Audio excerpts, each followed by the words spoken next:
Welcome to the Young Turks. I'm your host, Cenk Uygur. We've got a lot of important developments that we're going to share with you in the next hour. We have foreign policy developments in Afghanistan that I think are very important, and in Israel as well. And Reed's health bill has come out with some of the details as to how many people are going to be covered, etc. There's interesting twists and turns in that as well. But first, we start with Sarah Palin. Sarah Palin's out there doing the rounds for her book. And she's doing interviews. She's going to talk to Sean Hannity. She's going to talk to Barbara Walters and then Bill O'Reilly.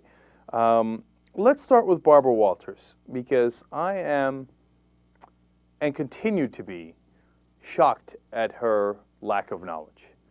I can't understand how people can't see this. So let's show this here and then break it up afterwards. Here you go. Let's go to clip number 9.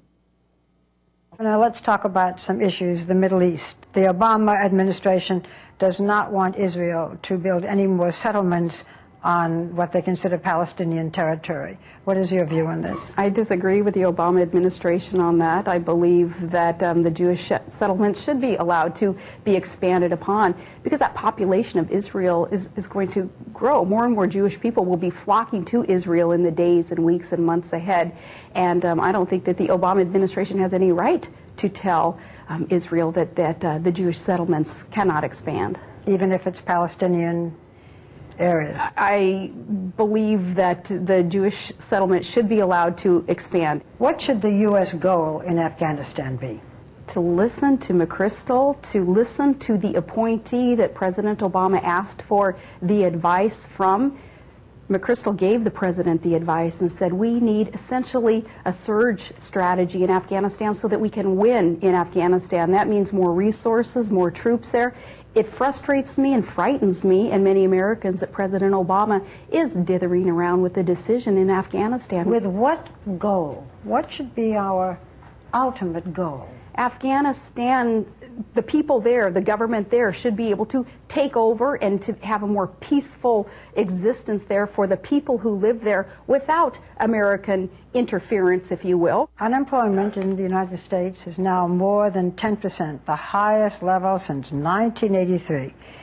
If you were president, what would you do about unemployment? I'd start cutting taxes and allowing our small businesses to keep more of what they're earning, more of what they're producing, more of what they own and earn, so that they can start reinvesting in their businesses and expand and hire more people, not punishing them by forcing health care reform down their throats, by forcing an energy policy down their throats that ultimately will tax them more and cost them more to stay in business. Those are back-assward ways of trying to fix the economy. You do have a way with words. I call it like I see it. Let's talk about Barack Obama. On a scale of 1 to 10, 10 being the best, where do you rate him? A 4. There are a lot of decisions being made that I and probably the majority of Americans are not impressed with right now. I think our economy is not being put on the right track because we're straying too far from, fundamentally, from free enterprise principles that built our country. And I question too some of the dithering and hesitation with some of our national security questions that have got to be answered for our country. So a 4. I mean, it scares the bejesus out of me that she has any chance of gaining a national position. I mean, she was running for vice president. She's likely to run for president. You can't be serious. Maybe the followers of her, they're not up on the issues and they don't really care, and they just think as long as she's, right-wing and conservative. So let me break it down for you so you understand the horrible mistakes that were in those answers. First off, there are more Jews going to Israel all the time, so we should put more people in the settlements. Okay, do you understand that if you want peace at all, at least you should address the issue of the Palestinians and the whole Arab world has said, if you expand the settlements, there will be no peace process, there will be no settlement, okay, of the situation between Israel and Palestine. She never even addressed that. She made it seem as if people are going on vacation on Israel, and the people are growing, the population of Israel is growing. So why not? Sure, more settlements. Why not? How about the Palestinians? If you don't care at all about the Palestinians, and if you take her answer at its best, and you think, oh, no, she knows exactly what she's saying. She does doesn't give a flying whatever about the Palestinians, just couldn't care less about them, right? But even under that circumstance, don't you care about the peace process so the Israelis can have peace? She just doesn't understand the concept. She doesn't know what's happening in Israel. In a previous interview with Katie Couric, they asked her, what do you think about Hamas? And she went off over to Iran and started talking about them. She has no idea who Hamas is. She has no idea what the peace process is about. It is so frightening that this woman has any chance at all of being president. There's anybody in the country who believes she should be president. God. And then you go over to Afghanistan. So she throws out the word that Dick Cheney planted in her mind. She's like, oh, I heard the talking point of dithering. He's dithering. He should just do exactly what McChrystal says.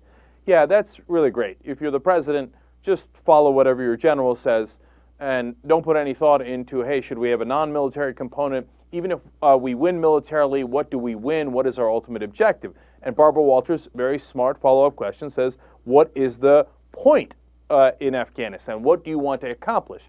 Oh, I want the government there to work well and have peaceful coexistence without American interference. You just advocated that we put in, McChrystal's position is that we put in 40,000 more troops. We already have 68,000 there, let alone the NATO troops. How is that without American interference?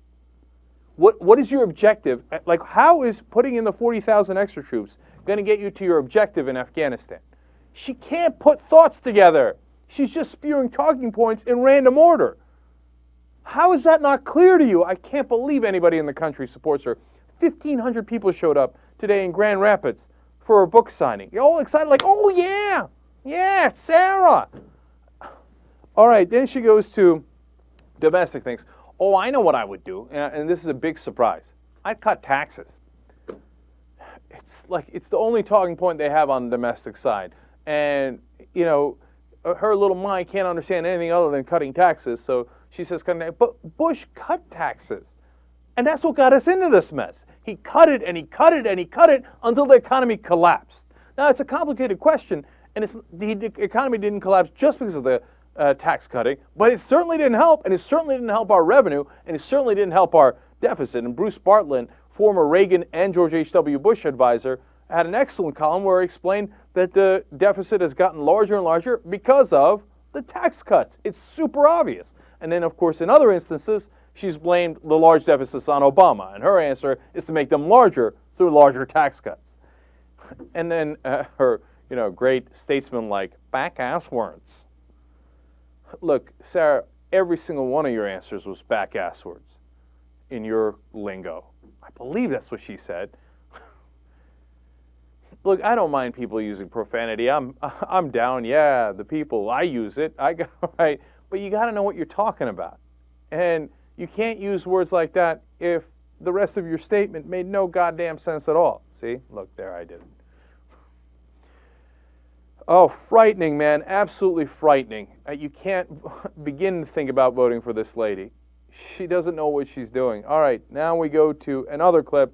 Now Sarah Palin is with Sean Hannity and what should have been done about the Fort Hood shooter. Let's go to clip number 10. Do you think Fort Hood was an act of terrorism? I certainly do, and I think that there were massive warning flags that were missed all over the place, and I think it was quite unfortunate that, to me, it was a fear of being politically incorrect to not, I'm going to use the word, profile this guy. Profiling in the sense of finding out what his radical beliefs were, the simple things like looking at his business card that had the secret code word for who it was that he actually, well, yeah, that too. Trying to contact Al Qaeda. Right. Now, because I use the word profile, I'm going to get clobbered tomorrow morning. The liberals, their heads are just going to be spinning, and they're going to say, she is radical, she is extreme. But I say, profiling in the context of doing whatever we can to save innocent American lives, I'm all for it then. All right, listen, you idiot. Okay. It depends on what you mean by profiling. If you say, hey, let's track the guy because he said radical things, that's not profiling. That's just doing investigation. That's doing research into a guy. If he said radical things and he's a Muslim or he's an extremist Christian or he's an extremist atheist, it doesn't matter. That's called an investigation into the guy. Profiling is when you profile a whole group So now, are you saying, and of course Hannity didn't press her on this, that you want to profile all Muslims because of what this one guy did? Well, that's a different question. And if you say yes to that, then yes, you are going to get bashed because that's an unacceptable thing to say. There's approximately 10,000 Muslims in the military. This guy did something crazy, and one guy in Iraq did. 2 out of 10,000. So you want to profile all Muslims? Now, I can list you so many extremist Christians, and we've done it before on the show, that came out of the military. Does that mean we should profile all the Christians? That's crazy. Of course it doesn't mean that. So if you're saying, yeah, okay, Muslim Americans, they don't get to serve in the military without me profiling them, yes, you're despicable and heinous. If you're saying you don't understand what the word profile means, well, okay, then that's a different story. And I'm not surprised, because you seem to have a lot of difficulty with words and concepts. Every single clip is embarrassing. Every single interview she does. It's not Katie Couric. I mean, Hannity's throwing up the biggest softballs he can find. He's like, here you go. And she's like, oh, ooh, I missed that one again. Ooh. She's terrible, terrible. All right, so that's Sarah Palin for you. My mind cannot fathom people who think she would be right as our president. All right, now, speaking of Fort Hood, let's go to former Attorney General Mike Mukasey. He thought that it would be clever to joke around about Fort Hood, and he's going to mention, of course, the Fort Hood shooter at the end here when talking about a different issue. So let's just go to the clip so you understand what he says, and then we'll talk about it. Clip number 12. One quick question, sir, because we've got about 30 seconds left. Congressman Jim Moran of Virginia says anybody that questions KSM coming to New York City for a civilian trial, that they're un-American. What is your reaction to that? I think he's lost touch with reality. He would get professional help, perhaps from Major Nidal. All right. Well, General Mukasey, thank you very much for joining us this morning. It was an honor to have you on the show. How's that funny? I mean, look, first, of course, I want to scream, too soon, too soon. I don't think you make Fort Hood shooter jokes yet. And second of all, what kind of joke is that?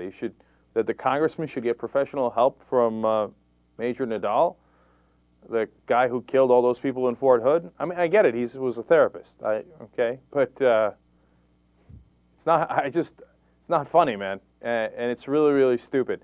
And you didn't address Moran's real point. Moran's real point was, if you believe in our American justice system, then you think that we should try people. And this guy was a former attorney general for George Bush, for the whole country. That's embarrassing that our former attorney general doesn't believe in the American justice system and thinks, oh, no, we shouldn't try the terrorists. They're too scary. No. And if someone questions it, well, have them go see Major Nidal. Yeah, stay classy, Mukasey. Stay classy. Young Turks. Back on the Young Turks. So we've got a lot to squeeze into in this segment here. We got to talk about foreign policy, and then health, and then financial reform if we can. But first, I wanted to give a little shout out to Leghorn Foghorn. Is that how Robert Byrd? Anyway, the old feller has been hanging in there for quite some time. He just broke the record for the longest serving senator in congressional history. 56 years and 320 days. Wow, nicely done. And they gave him a resolution commemorating his work. That is a long, long time to be in Congress. So that is quite amazing, and he's had quite a transformation while he's been in office. He voted against the 1964 Civil Rights Act, and now says, of course, he regrets it, and he's now a Democrat, best known for, well, he's best known for a number of things. If you've been hanging around for 56 years, you're going to get known for a lot of things. But he had a great speech against the Iraq War, one of the toughest fighters there. But he's also known for bringing home the pork, which he's been doing in West Virginia for a long, long time in earmark projects. JR? I just want to do an instant correction. Foghorn Leghorn. Sorry, Foghorn Leghorn. You know, I came to the country when I was 8, and sometimes it shows. Ben always makes fun of me for that. All right, so we move forward. Like, I don't know any of the Sesame Street characters. No, I mean, I know Big Bird, and I know Bert and Ernie, right? But for years, Snuffleupagus perplexed me. I'm like, what the hell is Snuffleupagus? Never heard of him. Well, so then later somebody had to sit down and explain to me, because we had a guy on the football team that they'd call Snuffleupagus because he had a big nose. And I was like, I don't get it. I can't see him. See that reference? All of a sudden I've caught up. All right, anyway, so now we go to foreign policy. Well, Israel's done something very, very disappointing, unfortunately. They have decided to expand settlements, this time in East Jerusalem. I believe it's called Gilo is the section there, and they're going to build 900 new homes. Now, why is this so disappointing?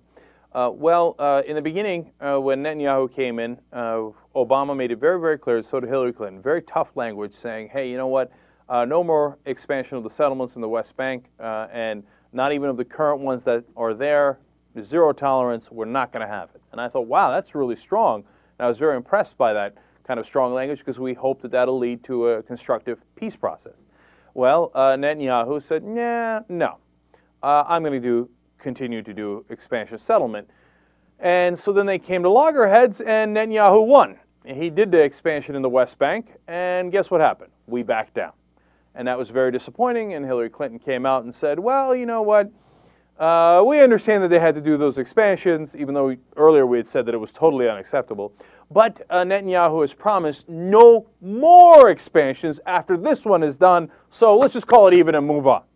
Now, that's when the Palestinians and the Arabs were considering that and saying, oh my God, okay, we had another expansion, one that Obama said he wasn't going to allow, and he did allow. So it seems like Israel's still running the show and that there's no accountability whatsoever. And as they're contemplating whether they should get beyond that slight and the millionth in a row in terms of expansion of settlements, Hillary Clinton goes around telling them, don't worry, come back to the peace table, because he promised me, at least on the upside, no more new settlements. And then Netanyahu declares that there will be new settlements or new homes in East Jerusalem. And that's the news story that I'm referring to here. So this was after our double drawing of the lines. After he crossed the first line, and then we tried to bring the Palestinians back in and said, okay, we won't let them cross any more lines. Well, this is spitting in our eye. This is saying a couple of things, and this is why this story is very, very important. Number one, Netanyahu is saying, I have no interest in a peace process. I'm going to keep jabbing you and poking you in the eye, and I'm going to do whatever the hell I like just to make sure I antagonize you enough that you don't sit down for peace negotiations. And the minute you start thinking about sitting it down, I'm going to build more settlements. Now, if you're not familiar with the whole history of it, the more settlements they build in Palestinian territory, or what at least the Palestinians perceive to be their territory, if you want to, use neutral language there, well, the harder it makes it for Palestinians to agree to this, because they're taking more and more of their land as they see it, right?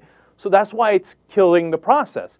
And it ruins the credibility of the Palestinian leaders who want peace. Mahmoud Abbas, the leader of Fatah right now, wants to go to the peace table, but every time he goes, Netanyahu slaps him across the face, and then he loses all credibility because he can't answer that with his own people. And then that drives the Palestinians to be more radical and less in favor of any kind of negotiations. You think Netanyahu doesn't know that? Of course he knows that. And that's why he's doing it, because he doesn't want peace. He wants to continue to expand settlements in the West Bank and East Jerusalem. And he says flat out, oh no, East Jerusalem's ours. We took it in a war. I'm not having that conversation. Okay, if you're not having that conversation, you're also not having peace. So that doesn't really help anybody. The second point of Netanyahu is, hey, the U.S., you're not the boss of me. I'm the boss of you. You don't tell me that I don't expand settlements. I expand settlements and you like it. You want to draw a line in the sand? I cross the first one. And what you do? You back down, right? So I'm going to cross the second one. And what are you going to do? You're going to back down. Bow your head. That's what Netanyahu is saying. Now, the ball's in our court. Is Hillary Clinton? Is Barack Obama? Are they going to do it? Are they going to bow their head and say, Netanyahu, I'm sorry, sir. Yes, sir. May I have another, sir? You cross any line you like. There's never going to be any accountability. One, if they do, well, then the peace process is done. It's not going to happen. We have no credibility, and there's nothing we can tell the other side about negotiating, because it's obvious that the hard right-wing leader of Israel doesn't want to negotiate. And number two, it's embarrassing. We're supposed to be the most powerful country in the world, and we get pushed around by a guy who we're helping. We give them $3 billion a year. They don't give us $3 billion a year. Now, we had a former ambassador to Israel on the program a while back, Martin Indyk, and I asked him, hey, what's the ultimate cards that we hold? And he said, look, if the Israeli prime minister disagrees with the United States president or the administration and he crosses them, then he'll pay a political price at home. And I thought, not necessarily. It depends on how he does it. Maybe he doesn't pay a political price at all. Isn't our ultimate negotiating leverage that we give them $3 billion a year and we give them weapons that they can use? And he said, oh, no, that's untouchable. Well, if that's untouchable, then we don't have any leverage, as Netanyahu is clearly proving right now. And the problem is when you go to Congress is like, no, I don't want to lose my seat. I don't want to lose my seat. No. Yeah, Israel gets whatever they want. It doesn't matter. This is very, very bad news for anyone who was hoping that there would be some sort of peace process in the Middle East. And the only way that it's going to happen is if we get tough with our ally. Okay? If we say to our ally, hey, this is not the way to proceed, it doesn't help you, it hurts you. So what I'm going to do is, until you behave, I'm going to take away your money. American politicians with that kind of courage? I don't think so. But hey, I'll tell you what, if they do it, then I have all the respect in the world for Obama and for Hillary Clinton. If they go and have those kind of cojones and they put them on the table and say, yeah, you know what? You kept doing things that we thought were destructive, so no more money and no more weapons. As I say it, I laugh. I mean, it seems inconceivable. If he did it, it would be an unbelievable show of courage and strength. So let's see what happens. The situation does not look good right now. All right, now we go to Afghanistan, where the situation also does not look good, but for other reasons. We had a fraudulent election in Afghanistan. Obama's trying to make up his mind on whether to put in more troops, as General McChrystal has requested, and very encouraging sign today. He said that in an interview with CNN that his proposal, whatever he decides on, first of all, it's coming soon. Second of all, that it will include an exit strategy to avoid, quote, a multi-year occupation that won't serve the interests of the United States. Talking about exit strategy, that's positive, because that's all of a sudden him saying, forget putting more troops in. I don't know why we're dealing with this guy, and we're not going to, we don't have a good partner in Afghanistan. So what are we losing lives here for when this might not work? I mean, you got to read between the lines here, but that seems to be clearly what he's saying, at least partly, okay? And this is he's priming the atmosphere for an announcement. He's letting you know, hey, you know what? We might not put more troops in, and that eventually where we want to go is less troops. Let me give you some more quotes. Quote, my preference would not be to hand off anything to the next president. One of the things I'd like is the next president to be able to come in and say, I've got a clean slate. Now, that seems to indicate that he wants to leave Afghanistan before his presidency is over. Now, say what, first term or second term? Are you being, optimistic and thinking you're going to have a second term and you're going to leave by then? Or if you're saying you're going to leave by the end of your first term, well, wow, that's a totally change in policy, and it would be a great change in policy. And when they asked him about Karzai, boy, is he non-committal. He says, I think that President Karzai has served his country in important ways. If you think about when he first came in, there might not have been another figure who could have held that country together. So he's being polite, saying, served it in important ways, but that's not an endorsement.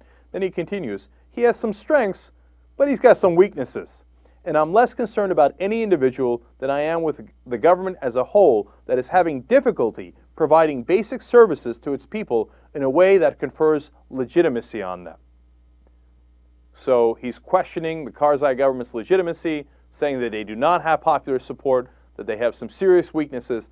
This is all sending a code. Did you get it? We might not be staying much longer. Now, if he's bluffing again, then again we're going to be disappointed. Then he goes the middle route and puts in 20 or 30,000 troops instead of 40,000 troops and says, I hope to get him out in 6 years or so at the end of my second term. Well, then that's a lot of nonsense, right? But if he comes out again and has a bold statement and comes out and says, no, you know what? No. We don't believe the government of Afghanistan has the support of the Afghani people, and we will be looking to withdraw from Afghanistan within a reasonable time period where we leave the government in as best a shape as we possibly can, and we'll see you and wouldn't want to be you. Man, see, these two foreign policy things here.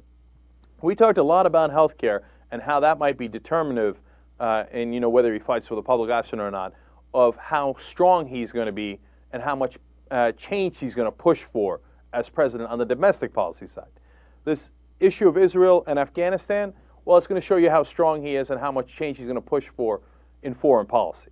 Because if he comes out and he bows down to Netanyahu again and he increases troops again, not 40,000 but substantially, well, that's not really that much change. But if he comes out and says, hey, Netanyahu, I'm not having it, and here are the consequences for your bad decision, or if he comes out and says, Karzai, you obviously fixed the election, so we can't support your government and we're looking to withdraw, well, then you've got a strong leader on your hands. And we're going to find out if he's strong or not.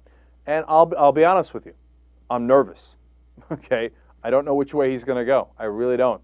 And I'm waiting with heavy anticipation as to which way he decides to go on that. But a good sign on Afghanistan today. All right, one more thing on Afghanistan. You know how they'd been leaking the deliberations inside the White House as to what they were going to do with Afghanistan policy, including the famous leak of General McChrystal's recommendations to him that he increase troops by 40,000. Robert Gates, the defense secretary, said that he was very, very angry about it and that it would be a firing offense if he found out who did it. They asked Obama about it, and he said, I think I'm angrier than Bob Gates about it. And they asked, firing offense? And he said, absolutely. Now, again, they don't know who it is. If they do find out, well, then we'll see. If they find out and they don't fire the guy, well, then again, that's unacceptable weakness. But if he finds out, let's say it's General McChrystal who leaked it himself, and he says, hey, you know what, General McChrystal, it's been a pleasure, but you're goner.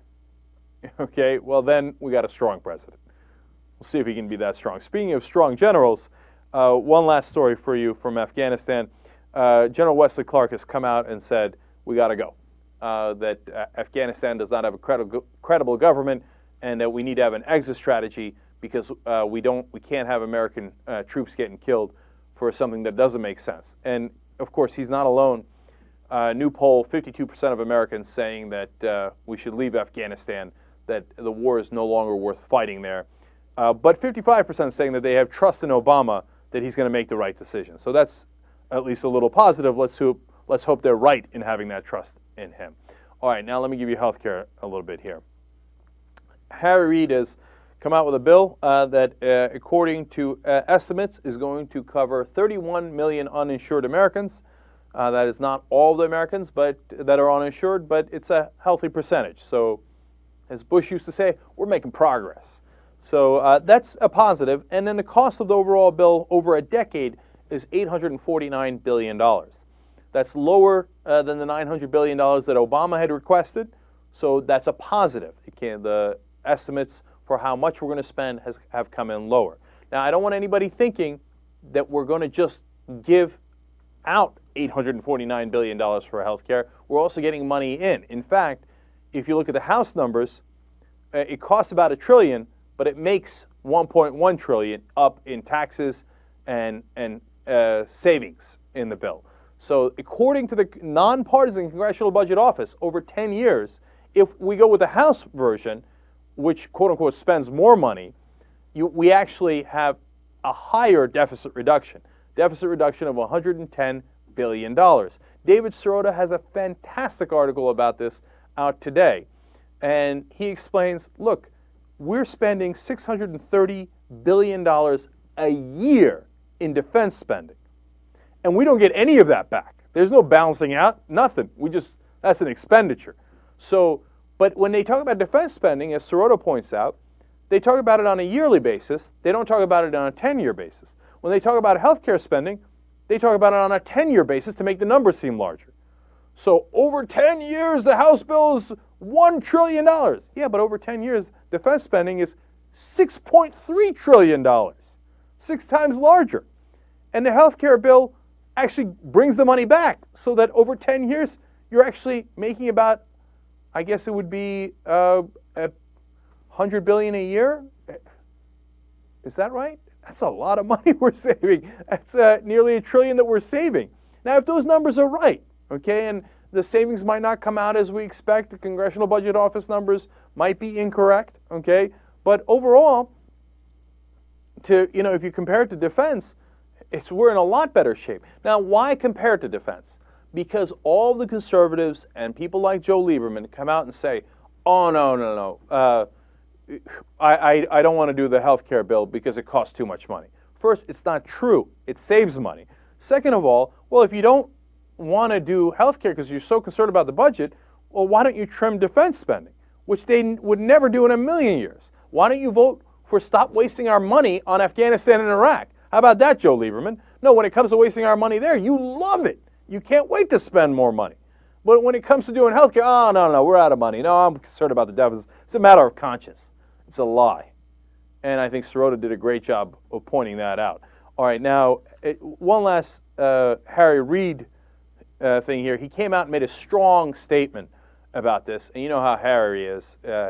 Boy, when he's a former boxer, when he lands that right hook on you, you're in trouble here. He's going to come out roaring. Let's go to clip number 3.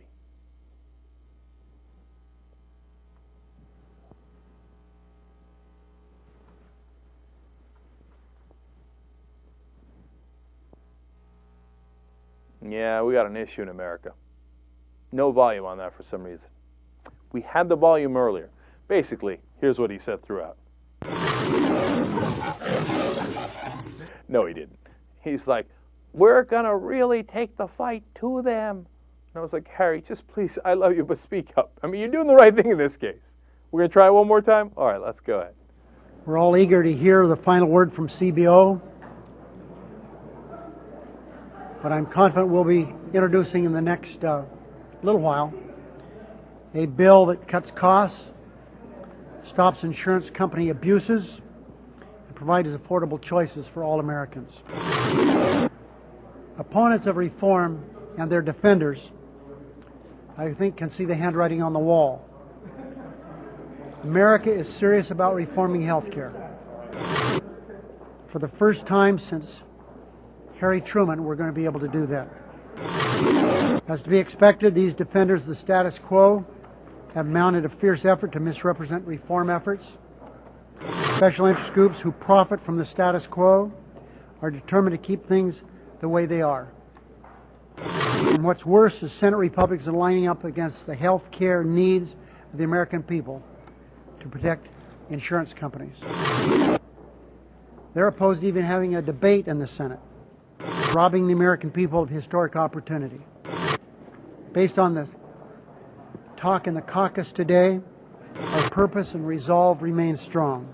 We're energized. We stand on the doorstep of delivering historic reform to the American people. We're all equal.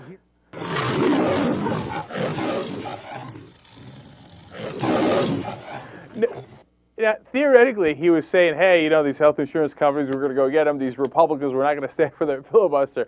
But if you heard it without the lion roars or the machine guns down, you're like, wait, was he with the Republicans or against the Republicans? I couldn't quite tell.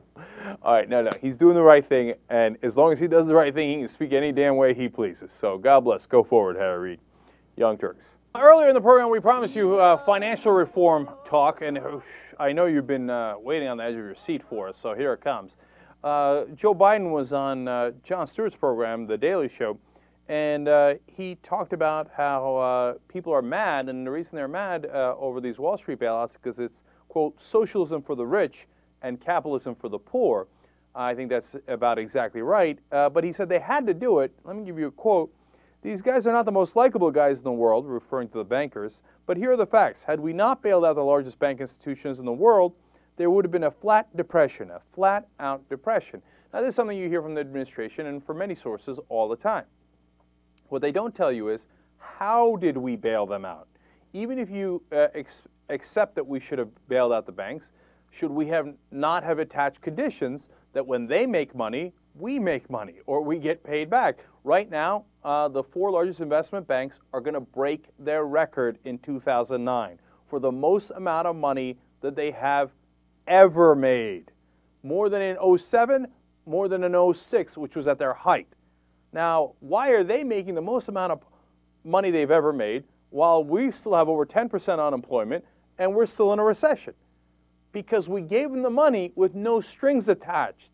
And that's what Joe Biden and the rest of the administration is unfortunately missing. Now, we're going to bring on a guest to talk about this topic a little bit. His name is Mark Sumner. He goes by Devil's Tower on Daily Kos. He wrote a really interesting diary there called How Republicans Killed Capitalism. And I wanted to bring him on and talk about that. Mark, welcome to the Young Turks. Hey, thanks. Happy to be here. Mark, let's go to the heart of your premise. How did Republicans kill capitalism? Well, they're kind of loving capitalism to death. We buy into the premise nowadays that free trade is somehow an intrinsic American value. We forget that during Washington's very first term, the government was involved in selectively restricting imports, paying out subsidies, bailing out the debts of states, creating private companies, being the major stockholder in a bank, going in debt to become the major stockholder in a bank, and carrying out a stimulus plan of infrastructure projects, and all of that paid for by new taxes. But nowadays, we seem to have developed an allergy to all of that. We've morphed into this state where we believe that pure free trade is an unalloyed good, and even Democrats seem to buy into that. Well, is it that they think that they actually believe that, or is it that their corporate overlords are saying, oh yeah, push for that, because that allows them to have free reign to make money in the short term, and then who cares if they crash their companies? They don't own their companies. Well, sure. It is definitely a heavy-duty short-term thinking. And in essence, what we've done is kind of break the business cycle. Practical, pragmatic countries have always known that things go up and they come down. And if you give people a little freedom to do some investment, they will get creative, and they'll discover new ways to make money, but they'll take it too far. So the government has to step in at some point and play referee. It's not that the government controls these markets, but they have to keep the markets from getting out of control. And what we've done since the 1980s is each time the market has gotten out of control, our response has not been to tighten up and impose some new regulation. It's been to deregulate further. You can look back to the 1980s with the deregulation of the savings and loans, and then you can look to the deregulation of banks that's taken place. So we keep giving them more slack instead of reeling them in. And as a result, the swings in the business cycle have gotten ever more extreme. Well, Mark, the Republicans would argue, no, the problem was that the government was interfering from the get-go, okay? And maybe they'll take your argument and say all the way back to Washington, we were doing it wrong. And that if we just completely get out of the way of business, then everything will work out. Yeah, it's an attractive argument. It just has never worked for anyone. It's kind of like communism. It's a system that would probably work for angels. If everyone was perfect and always abided by the rules, pure capitalism, like pure communism, would work well. But human beings are involved, and that means that somebody does have to play referee. I mean, referee is a perfect way of putting it, because you can't have a game without refs. I mean, you can have a couple, and if you've seen pickup ball here at Veteran in L.A., you'll know that. Okay, but now back to another point that you made in your diary, which was that maybe Japan's lost decade wasn't such a bad thing. That's a very unique argument. Why do you say that, Mark? Well, it's not unique to me. I'm stealing a lot of that from economist Richard Koo, who's looked long and hard at what Japan went through. We keep hearing lost decade, like it's the boogeyman, right? We don't want to go there. But the truth is, during Japan's lost decade, their unemployment never rose to about what half of ours is at the moment. And at the same time, they were able to add additional benefits for retirees. And, by the way, not one Japanese citizen lost full, complete government-paid health care. So how lost is a decade in which no one is really suffering that much? And they didn't call on their citizens to kind of bail them out by spending over their heads. In fact, people were able to tighten up, save more money, and eventually the economy was turned around. Because Japan still understands that relationship. You can have the companies get out of hand a bit, have the government step in, and the government shoulder the burden for some period of years while the companies get their books back in order, while they get all the red ink off the books and get themselves back in good shape. And then it's time for the companies to start the next cycle. And the government obligation is to not only kind of hold up the business while they get their act back together, but to put regulations in place so that they won't repeat what just happened. Well, Mark, I got to be honest with you. It's an argument I hadn't seen before, and I find it very interesting because I didn't know that their maximum unemployment rate they had in that quote-unquote lost decade was only 5.5%. So if everybody's still employed and they still have health insurance, but the companies aren't making tremendous profits, and the reason they're not is because they had overinflated profits and overinflated assets before, so it makes sense that they had to deflate, then maybe it's not such a bad thing. But others would argue, Mark, that, well, then your income didn't grow very much and the economy didn't grow very much, and that's got to be a bad thing. It depends on how you're measuring how your economy is doing. If your measurement of your economy is strictly the gross domestic product, then yeah, Japan was flat for nearly a decade. So it wasn't as if they were in what we would consider recession. They weren't going down, but they weren't growing either. However, they didn't go down. The gross domestic product for Japan never fell below where it was on the day when the government stepped in and, by the way, intentionally popped the bubble before it could get more out of hand. And in the meantime, the people were not losing their jobs, and the average income for Japan was not dropping. So in a lot of ways, they not only are doing better during their lost decade than we're doing now, they did better for the average worker in the lost decade than we did in the previous decade, which was supposed to be boom times for us. And right now what we have is a situation with what we've done in reaction, so we didn't, quote-unquote, have a lost decade, where the bankers are back to making record profits, and we have a 10% unemployment rate, and we don't even have health insurance for all Americans. I mean, health insurance is a small part of it, but of course it's very important, but it's just to give people context. So obviously you think Geithner has gone in the completely wrong direction here. Do you think that he's reinflating the bubble?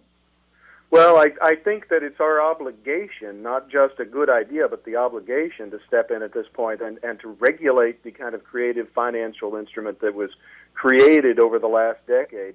It wouldn't hurt us one bit to back all the regulation that was removed with Glass-Steagall, which did a very good job of protecting us from exactly this kind of asset inflation for, 60 years before we removed it? Yeah, so, unfortunately, the guy who helped remove it is Obama's top economic advisor, Larry Summers.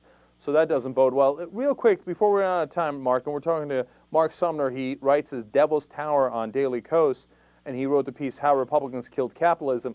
What do you think about the latest efforts by Chris Dodd and the financial regulation reform that he's put together in the Senate? I think that it makes sense on the surface, at least, that we should have a single regulatory body. Certainly one of the problems in the last cycle was a lot of finger pointing, but each organization was willing to point at another one as being really responsible. So if we can have one place where the bank bucks stop, then perhaps we have a better chance of regulating them. But, of course, it may just be easier in that case for the banks to control what's going on if there's a single regulator. Yeah, but is it the best of all the options we have, or do you see something in the House that might be better? It's probably the best thing on the table right now.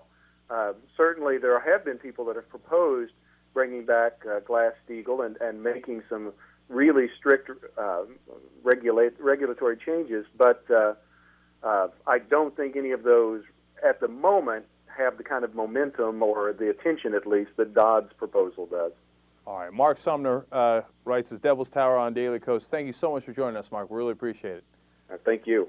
All right. And we're pretty much out of time here. Tomorrow I got to get back to this financial reform because another panel has figured out that another government watchdog that Tim Geithner is the guy who was responsible for giving away $27 billion of taxpayer money.